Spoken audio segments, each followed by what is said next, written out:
దానికి తిరుపతి వెంకట కవులు అద్భుతమైన పద్యం చెప్పారు. వాళ్ళు బందరులోనే ఎక్కడో శతావధానం చేస్తుంటే వాళ్ళు ప్రశ్న అడిగారు. లక్ష్మీదేవి పార్వతీదేవి ఇద్దరు ఎక్కడైనా కలుసుకుంటే అక్కడ ఒకళ్ళొకళ్ళు దెప్పుకుంటే దెబ్బలాడుకుంటే ఎలా ఉంటుందో సరదాగా పద్యం చెప్పడం. మరి అంత స్థాయి మహిళలు కలిసినప్పుడు దెబ్బలాడుకుంటేనే బాగుంటుంది. కలిసి ఉంటే ఏం బాగుంటుంది? దెబ్బలాడుకుంటే ఓ సినిమా తీయచ్చు. కలిసి ఉంటే ఏం సినిమా తీస్తావు? సినిమా తీయాలంటే 4-5 మలుపులు గట్టిగా ఉండాలి. కానీ సీతారాముడు ఇద్దరు పెళ్లి చేసుకున్నారు, సుఖంగా ఉన్నారంటే సినిమా ఎవడు చూస్తారండి? ఎందుకు చూస్తారు? దాంట్లో ఉండాలి. అందుకని ఏదో చేయాలి. అందుకని వాళ్ళు వెంటనే ఎక్కడ కలుసుకుంటే బాగుంటుందని వాళ్ళు ఊహ చేసి చెప్పారండి. మన సంసారాలన్నిటికీ ఉపయోగపడేది అసూయల్ని రాగద్వేషాలను దూరం చేసి సమంగా ఉంచేది, పోలిక చేసుకోకుండా ఉంటే చాలని చెప్పే పద్యం. వీళ్ళిద్దరు ఎక్కడ కలుసుకోవాలి? చెన్నై బస్ స్టాండ్లోనూ రైల్వే స్టేషన్లోనూ వాళ్ళు కలుసుకోరు కదా. లక్ష్మీదేవి పార్వతీదేవి వాళ్ళ స్థాయి ఏమిటి? వాళ్ళు కలుసుకోవాలంటే సరస్వతీదేవి ఉండాలి, మూడో ఆవిడ. అందుకని ఆ సరస్వతీదేవి శ్రావణ మాసం నోవును వచ్చింది. ఆవిడ నోచకూడదు, ఆ దేవత అయితే మాత్రం ఆవిడ నోచే నువ్వు ఆవిడ వచ్చింది. దానికి వీళ్ళిద్దరిని పిలిచింది. మరి ముత్తైదువులు కదా. శచీదేవిని పిలిచింది, ఇంద్రుడు భార్య. మన్మధుడు భార్య రతీదేవిని పిలిచింది. ఆవిడ స్థాయి వాళ్ళందరినీ ఆవిడ పిలిచింది. అందుకని అందరూ బయలుదేరారు. లక్ష్మీదేవి బయలుదేరింది. ఆవిడ ఐరావతం మీద వెళ్ళింది. అమ్మవారు పార్వతీదేవి వెంటనే బయలుదేరదాం అనుకుని వాహనం కోసం చూసింది. ఆవిడ వాహనం ఏమిటి? అమ్మవారి వాహనం సింహం లేదా కనకదుర్గన్న పులి. కానీ ఆవిడ ఆలోచించింది, జగన్మాత కదా, కాస్త జగత్తు గురించి ఆలోచించాలిగా.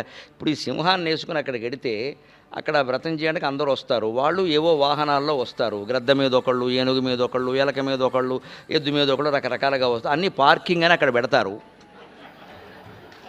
అప్పుడు నేను ఈ సింహాన్ని కూడా పార్కింగ్ చేశాను అనుకో, ఇక అయిపోయాక ఇది ఒక్కటే ఉంటుంది, మిగిలిన ఉండవు అని పాపం జగన్మాత బాధ్యత కలిగినవాడు కాబట్టి ఆలోచించి వద్దులే సింహం వద్దని భర్తను అడిగింది. మీ కారు ఇవ్వండి, ఎప్పుడూ వాడట్లేదు. ఆయన కారు అంటే నందీశ్వరు, ఎద్దు ఆయన ఎప్పుడు వాడనటువంటి వాహనాలు 2 ఉన్నాయి మన పురాణాల్లో. విష్ణువు గరుత్మంతుడు ఒకడు, శివుడు నందీశ్వరుడు ఒకడు. ఎప్పుడూ ఎక్కరు. ఇంకా విష్ణువేనా అప్పుడప్పుడు ఎక్కాడేమో, ఈయన అసలు ఎక్కడు. కూర్చోబెట్టి జీతం తీసుకుంటున్న వాళ్ళు మహానుభావులు ఇద్దరు కూడా, ఏమీ రూపాయి పని లేకుండా. ఆయనకి భక్తరక్షణ వచ్చిందంటే విష్ణుమూర్తి పరిగెడతాడు తప్ప గరుత్మంతుడు రమ్మంటాడు. ఊరికి గరుత్మంతుడిని కూర్చోబెట్టి జీతం ఇవ్వడమే. పైగా ఇంక్రిమెంట్లు, పెన్షన్లు, పథకాలు కూడా, ఆరోగ్య పథకాలు అన్నీ ఉంటాయి. ఇంకా ఏమీ పనిచేయదు. అందులో నంది ఏమీ పనిచేయట్లా, జీతం ఇస్తున్నప్పటికీ ఈ వాహనం ఫోన్లే నేను వాడట్లేదు, నువ్వేనా పట్టుకెళ్ళమన్నాడు ఆయన. ఆ ఎద్దు మీద ఈవిడ వచ్చిందంటే ఏనుగు మీద ఆవిడ వచ్చింది. రాగానే ముందు దెబ్బలాట కూడా ఎవరు మొదలు పెడతారండి? ఎప్పుడు డబ్బు ఉన్న వాళ్ళకే గోరోజున ఉంటుంది, మామూలు వాళ్ళు మాట్లాడరు. అందుకే లక్ష్మీదేవే మొదలుపెట్టి, గంగాధరుడు నీ మొగండని నవ్వంగ వేషధరుండు నీ పెన్మిటని. ఆవిడ ఆక్షేపిస్తోంది, నీ భర్త ఇలాంటి వాడు అని. ఈవిడ సమాధానం ఇస్తుంది. ఎంత అద్భుతమైన ఊహో చూడండి వాళ్ళది. మన సంసారాలన్నీ ఇందులో ఉంటాయి. గంగాధరుడు నీ మొగండని నవ్వంగ వేషధరుండు నీ పెన్మిటని. ఎద్దునెక్కును నీదు నెమ్మి కాడని నవ్వ గ్రద్దనెక్కును నీ మొగండటనిజి. పాముల ఆభరణాలు పతిదేవున కనంగ పాములే ప్రక్కని భర్తకనిజి. వల్లకాడిల్లు నీ వల్లభునకనంగ నడిసంద్రమిల్లు నీ నాథునకనే. ముష్టికెక్కడికేగని ఇష్టుడనిన బలిమఖంబునకేగెనో లలనయనిజే. ఇట్టులు అన్యోన్యమర్మంబులెంచుకొనెడు పర్వతంబోధి కన్యల ప్రస్తుతింతో.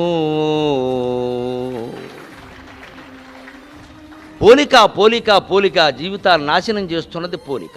ఇదివరకు పెద్దవాళ్ళలో ఉండేది, ఇప్పుడు పిల్లల్లోకి వ్యాపించింది. కంపారిజన్. ఇంగ్లీష్లో ఏవో డిగ్రీలు అంటారే, సూపర్లేటివ్, కంపారిటివ్, పాజిటివ్. అందులో దరిద్రపు డిగ్రీ ఏదైనా ఉంటే ఈ కంపారిటివ్ డిగ్రీ. 104 డిగ్రీల నుంచి ప్రమాదకరం ఇది. థర్మామీటర్లో ఉండే డిగ్రీల నుంచి ప్రమాదకరం ఈ కంపారిటివ్ డిగ్రీ. ఎందుకు? ఇంకోటితో పోలిక మనకి. ఆ పోలికతోనే లక్ష్మీదేవి ఆక్షేపించింది. మీ ఆయన గంగాధరుట్టు కదా అంటే ఆవిడ ఉద్దేశం ఏమిటి? గంగను ధరించాడని కదా. గంగను ధరించడం చాలా గొప్ప పని. విష్ణువు బ్రహ్మ ఎవరూ చేయలేని పని శివుడు తన జటాచూటంలో చేశాడు. అందుకు మెచ్చుకోవాలి. కానీ లోకం ఎలా ఉంటుంది అంటే, మా ఆయన చేస్తే అది గొప్ప పని, మీ ఆయన చేస్తే పనికి మాలిన పని. అంటే ఇప్పుడు రాజకీయాలు ఎక్కడున్నాయి ఆలోచించడం? మన ఇంట్లో ఉన్నాయి. ప్రతిపక్షాల వాళ్ళు ఏమంటారు? ప్రభుత్వం చేసే పనులనే తప్పు అంటారు. రేపు వాళ్ళు అధికారంలోకి వచ్చాక మళ్ళీ అవే చేస్తారు. మీరు ఇదే పని చేస్తున్నారు, ఎందుకంటే వారికి చిత్తశుద్ధి లేదు, మాకు చిత్తశుద్ధి ఉంది. అబ్బా, అదే పని, మళ్ళీ అదే పని చేసేది. వారు చేసిన పని వీరు చేస్తారు. ఎందుకు చేస్తున్నామంటే మేము ఏదో చేసామంటారు. సరిగ్గా ఇళ్లలోనూ అంతే. ఈ రాజకీయ నాయకులు ఎక్కడి నుంచి వెళ్ళారండి? ఇళ్లలోంచే వెళ్ళారు బయటికి. మన పెంపకాలే కదా, మనమే బాధ్యత వహించాలి వాళ్ళ ప్రవర్తన కూడా. ఇది ఇక్కడ ఉంది అది. అందుకని గంగాధరుడు అనగానే ఆవిడ దృష్టి ఏమిటంటే, నీ ఎళ్ళకావిళ్ళు మోసుకునే రకం, గంగాధరుడు అంటే గంగ ధరించిన వాడు కదా. పైగా ఇవాళ ఏమిటి, వాటర్ బాటిల్స్ 20 లీటర్ల క్యాన్ పట్టుకొచ్చి పాత క్యాన్ పట్టుకుపోతాడు, వాడే వాటర్ బాయ్. లారీలో వస్తుంటారు, ట్రక్కులో వేసుకొస్తారు. అందుకని వాటర్ నీళ్ళలో ముగ్గునేవాడు అనమాట. మీ ఆయన గంగాధరుడు కదా, ఇంటింటికి వాటర్ క్యాన్లు వేస్తాడు కదా, అంతే కదా మరి.